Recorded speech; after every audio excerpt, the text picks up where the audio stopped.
So friends, a few of you know this, but this past summer, in July, me and a few of my friends, we made a trip to England. Anybody here ever been to England? Well, there's a few of us who've been to England. Okay.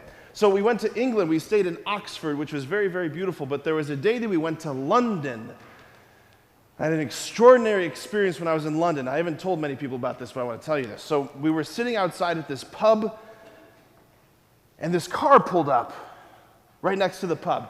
And this guy in his suit got out of the car, and he says, "Excuse me." He says, "Are you Father Patrick Schultz from the United States?" British accent. "Excuse me, you Father Patrick Schultz from the United States?" I said, "Yes, I am." He goes, "I've been sent to find you. I was sent from Buckingham Palace on behalf of Her Majesty Queen Elizabeth II to invite you to the palace to have tea with the Queen." So, I was astonished. He says, "Would you get in the car and I will take you there now?" So I got in the car. I go to Buckingham Palace. What do you think happens next? Donnie. Who thinks this actually happened? Raise your hand. Who thinks I'm telling a fib?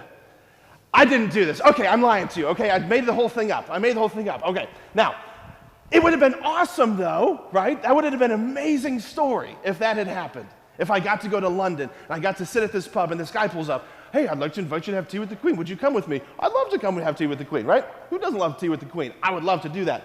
That would have been amazing, yes? Yes or no? Yes, that would have been amazing, right? That would have been amazing. It would have been amazing. But things like that don't happen, right? Things like that don't happen. You don't go to London, no one comes and says, "Hey, the Queen wants to have tea with you." That just doesn't happen, right? I lived in Rome for 5 months my senior year of college, and there was never a time when some Swiss guard found me on the streets of Rome and says, "Are you Patrick Schultz from the United States?" "Yes, I am." "The Pope would like to have lunch with you." That never happened, right? All the times I've been to Washington, D.C., no Secret Service agent has ever pulled me aside and says, "Hey, the president would like to have ice cream with you." That's never happened, okay? Things like that don't happen. Things like that don't happen. But it'd be pretty darn cool if they did, right? That'd be pretty darn cool. Okay, why am I telling you all this? Why did I make up this story about the Queen?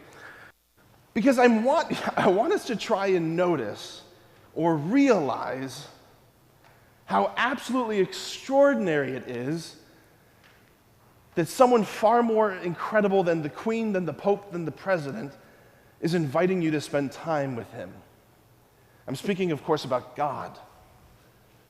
Like the King of Kings, the Lord of Lords, like the Alpha, the Omega, the God who made every star, the trillions upon trillions of stars, the God who shaped earth with his hands, the God who's put sea creatures into the depths of the ocean and designed every bird and insect and every blade of grass. I'm talking about the God who painted the Milky Way galaxy and said, "This is how many rings are going to be around Saturn." The God who knows how many bugs there are. The God who knows how many leaves have just fallen to the earth during this autumn. The God who knows how many snowflakes have ever been fallen from the sky. Right? This is also the God who knows how many, if there's more doors or wheels in this world. He knows that answer. This is the God who wants to spend time with you. It's unbelievable. In the gospel, there's this very tiny line. I don't want to mess it up. There's this tiny line where Jesus has just spent the night in prayer. He goes up the mountain, and he's got his disciples following him. He says he's going to call them. It says, when day came, he called his disciples to himself. When day came, he called his disciples to himself.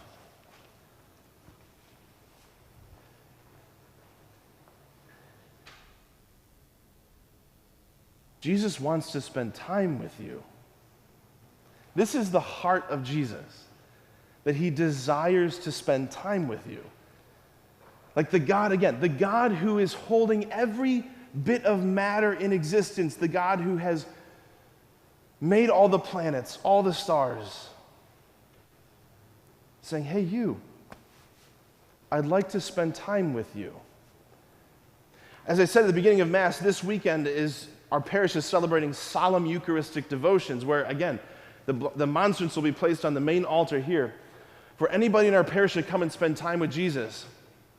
And I know today, throughout the day, your teachers are going to bring you here to spend a little bit of time with Jesus in the Blessed Sacrament.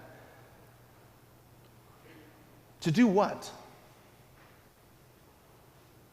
You don't have to impress him.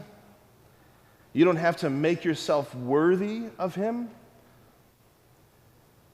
You don't have to grovel at his feet. He simply wants to spend time with you.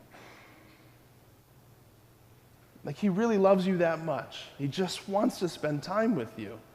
Like, the first thing that Jesus ever wants is, will you just be with me? Will you just be with me? And what do we get out of that? We get to hear him say things like, hey, do you know that I really love you? Do you know that I have a plan for you? Do you know that I have dreams for you? Do you know that, like, this is what I think about you when I look at you? Look, there's a lot of us who maybe we struggle at different times to feel like that we really matter, that we fit in. Maybe there's some of us who struggle to feel like, does anybody notice me? Does anybody care about me? And Jesus wants to speak to that.